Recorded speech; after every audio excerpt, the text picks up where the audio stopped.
বিদ্রোহীদের কাছে পরাজিত হয়ে দেশ ছাড়ার ৮ দিন পর মুখ খুলেছেন সিরিয়ার সাবেক প্রেসিডেন্ট বাশার আল আসাদ। তার একটি বিবৃতি আন্তর্জাতিক গণমাধ্যমগুলো প্রচার শুরু করেছে। বিবৃতিতে আসাদ বলেন, আমি কখনো সিরিয়া ছাড়তে চাইনি, আমার প্রস্থান পরিকল্পিত ছিল না। আবার কেউ কেউ যেমনটি দাবি করছেন যে লড়াইয়ের শেষ মুহূর্তে এটি ঘটেছে, তেমনও কিছু হয়নি, বরং আমি ওই সময়ে দামেস্কেই ছিলাম। আমার কাজ করে গেছি গত ৮ ডিসেম্বর রোববার শেষ মুহূর্ত পর্যন্ত। সোমবার সিরিয়ান প্রেসিডেন্সি টেলিগ্রাম অ্যাকাউন্টে বিবৃতিটি পোস্ট করা হয়। আসাদের কাছ থেকেই এটি এসেছে বলে ধারণা করা হচ্ছে। যদিও সিরিয়ার প্রেসিডেন্টের টেলিগ্রাম অ্যাকাউন্ট এখন কার নিয়ন্ত্রণে রয়েছে তা স্পষ্ট নয়। তাছাড়া এই বিবৃতি আসাদই লিখেছেন কিনা সেটিও স্পষ্ট নয়।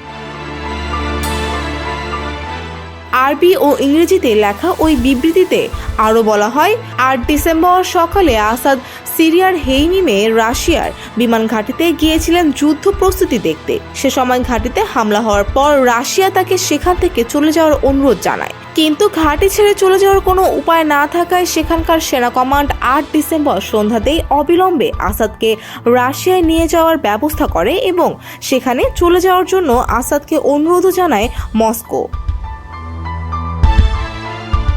শীর্ষ সামরিক অবস্থানগুলো ভেঙে পড়ার পর দামেস্কের পতনে রাষ্ট্রের অবশিষ্ট সব প্রতিষ্ঠান অচল হয়ে পড়লে রাশিয়ায় যাওয়ার এই ব্যবস্থা নেওয়া হয়েছিল বলে জানানো হয়েছে বিবৃতিতে। এতে আরও বলা হয়, ওই সব ঘটনা ঘটতে থাকার সময় আমি কোনোভাবেই পদত্যাগ করা কিংবা আশ্রয় খোঁজার কথা ভাবিনি। কোনো মানুষ কিংবা কোনো দলও এ ধরনের কোনো প্রস্তাব দেয়নি। দেশ সন্ত্রাসীদের হাতে চলে যাওয়ার পর অর্থবহ কোনো অবদান রাখার ক্ষমতাই খোয়া যায়, আর প্রেসিডেন্ট হিসেবে আমার অবস্থানেরও আর কোনো মানে ছিল না।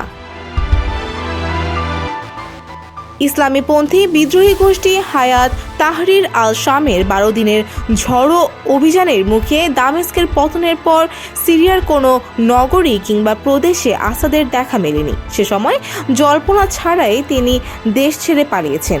এমনকি সিরিয়ার প্রধানমন্ত্রীও তার সঙ্গে যোগাযোগ করতে পারেনি। এরপর ৯ ডিসেম্বরে রাশিয়ার গণমাধ্যম জানায় তাকে সেখানে আশ্রয় দেওয়া হয়েছে।